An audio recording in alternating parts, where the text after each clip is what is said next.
Patay naman ang isang lalaki sa Commonwealth, Quezon City matapos pagbabarilin din ng hindi pa nakikilalang salarin. Ang alitan sa pagitan ng biktima at pamilya ng kanyang girlfriend ang posibleng dahilan daw sa pagpatay. Naritong report ni Jay Sabale.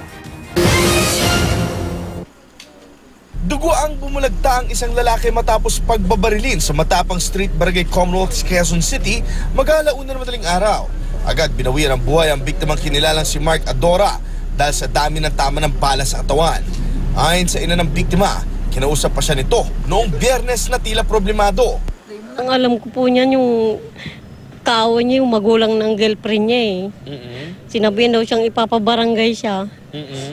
Kasi po nag-away sila nung girlfriend niya. Ano ang pinag-awayan nila ng girlfriend niya? Hindi ko po alam, basta yun lang ang kwento niya sa akin, nag-away daw sila.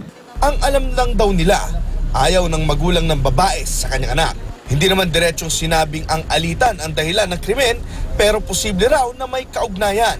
Dahil walang nakakita sa pamamaril, wala ring maiturong sospek sa krimen. Patuloy ang investigasyon ng mga otoridad sa insidente. Ito ang unang balita sa Quezon City.